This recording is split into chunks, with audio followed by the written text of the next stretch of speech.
να κάνεις κοιλιακούς. Όποιος παίρνει βάρος πρέπει να κάνει κοιλιακούς, είτε είναι άνθρωπος, είτε είναι ζώο, είτε είναι ψάρι. Ορίστε. Ορίστε. Το πιστεύεις αυτό? Και μην το βλέπεις, έχει πλήρες πρόγραμμα. Έχει μεσοπλεύριους, γλουτιαίους. Εδώ δες. Πάμε να μιλήσουμε σοβαρά παρακαλώ. Ποιο ζώο? Το πιο προσοντούχο. Είναι προσοντούχο και από ό,τι καταλάβαμε ποιο ζώο είναι και το πιο μεγάλο προσοντούχο? σε μέγεθος σαν ζώο. Ποιο ζώο είναι προσοντούχο? Αυτό είναι το ερώτημα. Η πεταλίδα. Η πεταλίδα. Και το πέος της είναι 100 φορές το μέγεθός. Η πεταλίδα έχει 100 φορές μεγαλύτερο πέος από αυτό που είναι. Δεν έχω δει πεταλίδα με πεταλίδα. Πεταλίδα με βράχο πάντα βλέπω. Δεν έχεις πεταλίδα με πεταλίδα, αλλά πεταλίδα με βράχο. Έχεις δει πεταλίδα σε βράχο. Η πεταλίδα με βράχο δεν έχουν σχέση ο βράχος με την πεταλίδα. Ο βράχος, δηλαδή δεν απατάει ο πεταλίδος στην πεταλίδα με τον βράχο. Στο βράχο πάει και κάθε πεταλίδος αφού έχει πεταλιδό στην πεταλίδα. Έχω δει λέει πεταλίδα με βράχο, λες και είναι σχέση. Υπέρ του μνημονίου ή κατά? Θες να μου πεις τι είναι το μνημόνιο? Αυτό. Βοήθησε λίγο. Δεν ξέρω, εκτός αν μου το εξηγείς και τελικά το ξέρω, αλλά δεν ξέρω ότι το ξέρω. Να την βοηθήσουμε γιατί μπορεί να το ξέρει και να μην ξέρει ότι το ξέρει. Ο Παπανδρέου έχει πει ότι άμα βγει το Πασόκ, αν οι περισσότεροι που θα βγουν είναι του Πασόκ, θα ξαναγίνουν εκλογές. Αυτό ναι. Τα έχει πιάσει όλα, δεν έχει αφήσει τίποτα. Τώρα τι έγινε, τα αποτελέσματα δεν τα ξέρω. Βοηθήστε με, ρε γιατί είναι το μνημόνιο, δώστε μου μια ενημέρωση. Είσαι υπέρ του μνημονίου ή κατά, έτσι? Τι εννοείς? Πολύ καλή απάντηση. Έχει και καλύτερη. Είσαι υπέρ του μνημονίου ή κατά? Δεν άκουσα. Τι θες, Άντσελα, τι θες, μίλα γάμο το κερατό μου. Μίλα. Καταρχήν να θέσουμε τη διαφορά επίπεδου. Πώς μιλάω εγώ, πώς μιλάει το κορίτσι. Αυτό είναι. Γιατί οι άλλοι. Λυπάμαι, γλυκιά μου, αλλά δεν ασχολούμαι με την τηλεόραση. Είναι να τριχιάσω τώρα, γλυκιά μου, γλυκιά μου, γλυκά μου παιδιά. Είναι δικαίωμα του κάθε καναλιού. Γλυκιά μου, Θέματα εγώ, εγώ γλυκιά μου, θέλω να ρωτήσω. Μέσα στη γλύκα είναι. Πού έμπλεξα, Θεέ μου, παιδιά. πώς έμπλεξα εγώ πάλι με την Άντζελα. Θα τελειώσει αυτό το τσαντήρι και θα ξυπνάω μέσα στον ύπνο μου και θα βλέπω βίντεο της Άντζελας. Βίντεο της Σαρή, τον Γκούγε να με κυνηγάει. Την Άντζελα να με πάει στο Ευρωπαϊκό Δικαστήριο. Την Άντζελα, λέω, τη Σαρή. Θα τρελαθώ την πρώτη μέρα που είπα εγώ αυτά που είπα. Σάτυρα. Ο Λάκης πάει να κάνει μια σάτυρα τελείως ιδιαίτερη. Μια χαρά. Την πρώτη μέρα.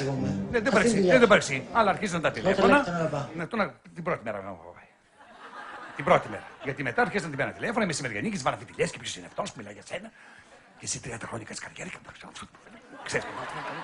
Και βγήκε η Άντζελα την άλλη μέρα και. Λάκη μου, θέλω να σου πω ότι δεν είναι κακό κάποιος να κάνει πλαστική ή να κάνει προσθετική μαλλιών ή οτιδήποτε άλλο.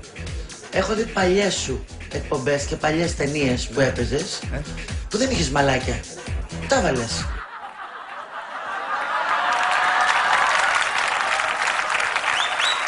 Τα έβαλα, κυρία μου. Δεν με θυμάσαι και την περίοδο που γυρνούσα φαλακρός και έπαιζα τους 10 μικρούς φαλακρούς μίτσους που έκαναν τη χωρίς ραδάνιο, που ξεκίνησε από εδώ από τα αυτή και γίναγε. Ωραία, το ομολογώ. Έβαλα μαλλιά. Και καθώς έβαζα τρίχα και τραβούσε και λίγο από τη μουρή μου και να, έγινε. Γλυκά μου παιδιά, Πες μου. γιατί τώρα ξύπνησα, δεν έχω κάνει. Αν θα κάνω, θα το πω. Καταρχήν εγώ δεν το είπα ότι έκανες lifting. Εγώ το είδα σε εκπομπή. Αλλά το θέμα είναι που τραβήχτηκε. Ορίστε. Όχι. Όταν λέω τραβήχτηκε, εννοώ ποιος έκανε σαν τον Τζιμ Κάρεϊ. Ορίστε. Τσίτα η Άντζελα. Γιατί φωνάζεις εμένα, φώναξε αυτούς, αυτοί το κάνανε. Εγώ αυτό είδα. Είδα το ρεπορτάζ. Μου φάνηκε ότι πήγε μία διαφορά στα μούτρα της μιας με την άλλη. Αλλά τώρα που ξαναβλέπω είσαι η ίδια.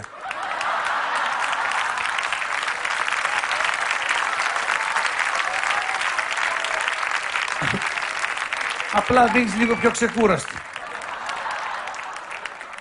Το έχει κάνει στο ταξίδι, λέει αυτό. Επειδή λοιπόν εγώ πιστεύω εσένα, ότι δηλαδή μπορεί πάνω σε ένα υπερατλαντικό ταξίδι να αρχίσει να στρώνει η μούρη, θα ήθελα να σε παρακαλέσω να μου δώσει τη διαδρομή που έκανες αεροπορικός, να την κάνω κι εγώ, μήπως και γλιτώσω το lifting. Πάρα πολύ ωραίος διάλογος αυτός, μ' άρεσε. Πάμε να το ακούσουμε. Αισθάνομαι τα καλύτερα για τον Ζεμπέκικο. Ναι. Μου βγαίνει. Το και... Ζεμπέκικο. Από πού σου βγαίνει? Το Ζεμπέκικο. Από μέσα μου. Μάλιστα. Σου μπαίνει από κάτω και σου βγαίνει μετά. Με συγχωρείτε τώρα άλλο θέμα. Δεν είναι αγγλικά αυτά. Με συγχωρείτε τώρα αυτά. Είναι αγγλικά αυτά που λες, παιδί μου. Νίκολας Κέιτς, φοβερό. Νίκολας Κέιτς. Το έχεις δει? Ποιο? Knowing. Knowing. Α, knowing. Knowing. Προφέρετε knowing. Ναι. Του Knowing. Από τον κύβο Κνόρ, κατάλαβε. Παιδί μου, μάθε αγγλικά καλά. Το παιδί... Πραγματικά έχουν πάθει σοκ. Σοκ. Με όλα αυτά που διαβάζουν. για Έχουμε όλα πάρει αυτά. σακ. Αμαζάπαμ σακ. Κάτι θέλει πάλι, Άντζελα.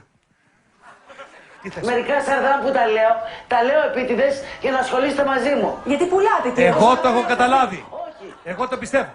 Και του το έλεγα ο συνεργάτης μου. Επίτηδες τα λέει. Δεν είναι το κορίτσι. Είναι διάνοια και προσπαθεί, πιέζεται. Εγώ σε κατάλαβα. Εγώ μαζί σου είμαι.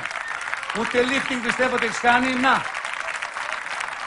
Έτσι που λες λοιπόν, κυρία μου, και συνεχίζουμε εδώ το... Αυτό το ψάρι είναι, είναι κουτσό.